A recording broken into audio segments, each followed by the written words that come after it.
Yo, this is gonna be a quick guide on how to play insect glaive. I currently have about 20 hours on insect glaive in wilds and has mostly been my main weapon on world and rise.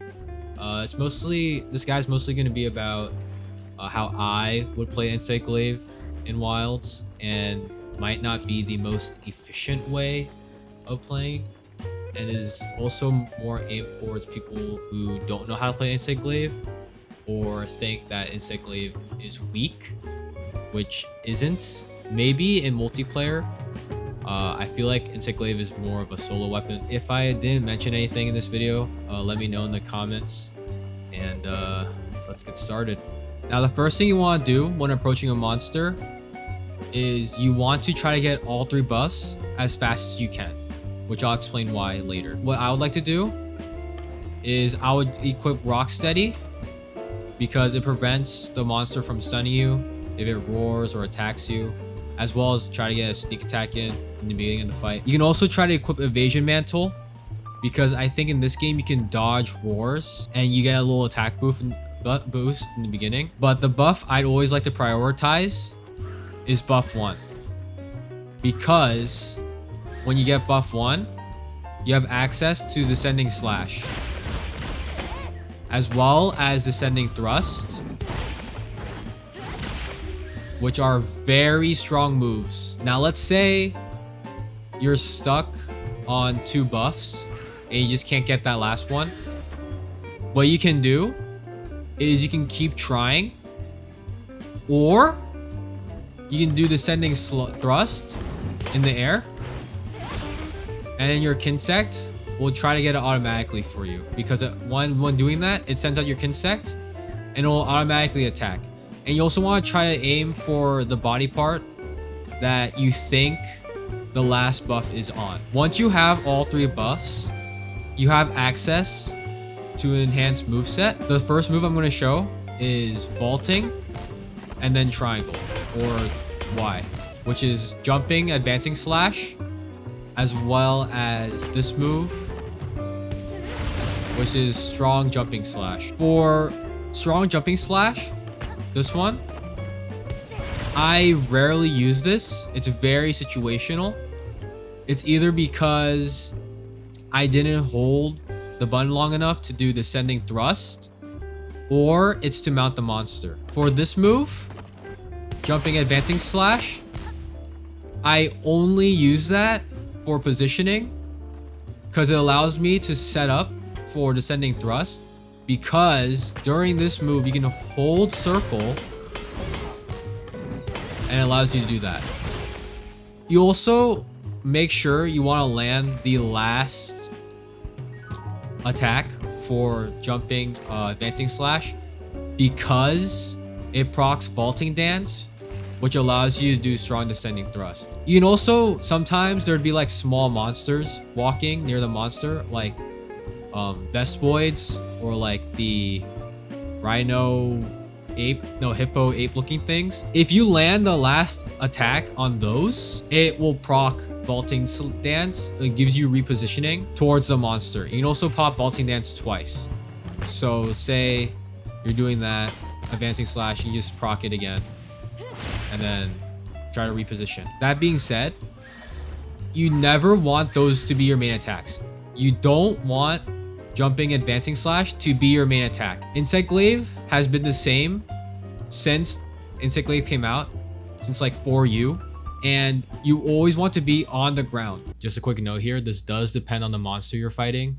If you watch gameplay of me playing, you would see that I'm in the air, but I would recommend you'd still just try to stay on the ground as much as you can to deal as much damage as possible when playing insect glaive.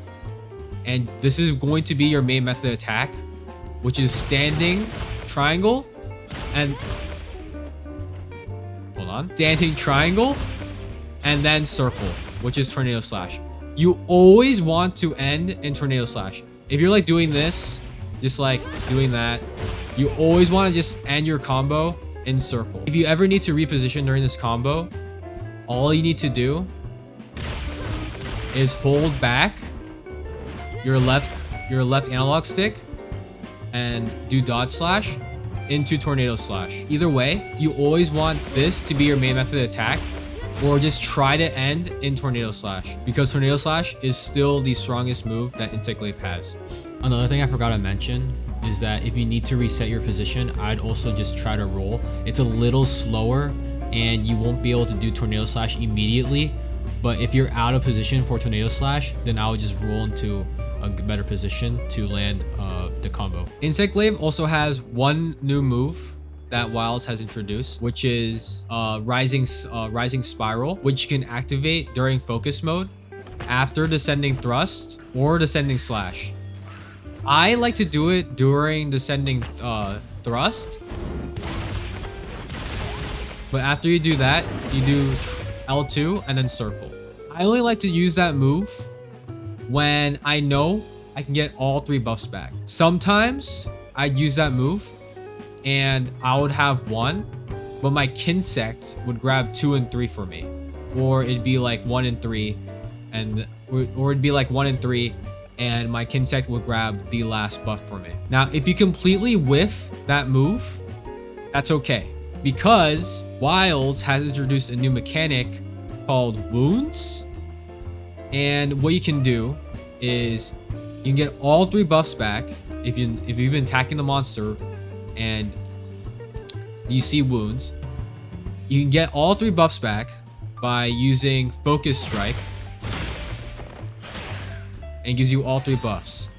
Now, if you have just 2 out of the 3, I would just try to get the last, and you know the last buff is easy to get.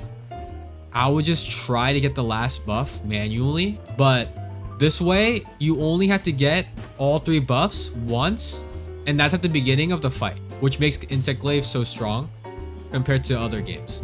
Now, that being said, because the way you get all 3 buffs is through wounds, it makes Insect Glaive more of a solo weapon rather than a multiplayer weapon, which why I think Insect Glaive is pretty weak in multiplayer, because all like 3 other teammates are going to try to attack wounds for their buffs, and then you're stuck trying to get all 3 buffs again manually. So to wrap things up, the first thing you want to do when starting a fight with a monster is to try to get all 3 buffs as fast as you can in your preferred method.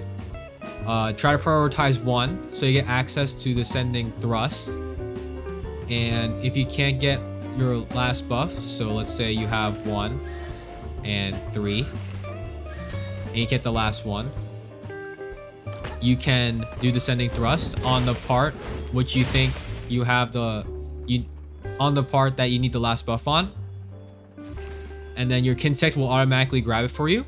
If you have 2 and 3, just try to get 1, because 2 and 3 are a lot harder to get compared to 1.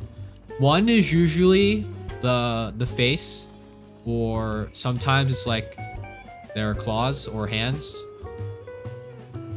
And once you have all 3 buffs, you just want to stay on the ground and just do triangle and circle as much as you can. If you're unable to do this consistently on a monster, let's say the monster is moving a lot, then what I would do is vault and then position towards the monster, and then do descending thrust, and then end with tornado slash, and then use dodge slash whenever you need to reposition as well. So let's say the monster is like behind you or something while you're spamming triangle circle, I would do dodge slash to reposition for tornado. You just make sure you always want to be spamming tornado. If you want to play in the air, it's up to you. I can't change who you are, and if you want to have fun that way, you can. Let's just say you just completely whip this move, like you just completely miss the monster, like entirely, right? You can immediately get all 3 buffs back by just doing this. That way you don't have to grab every single buff manually. If you enjoyed this video, make sure to leave a like, comment. I might be streaming when I upload this. Thank you for watching. I'm out.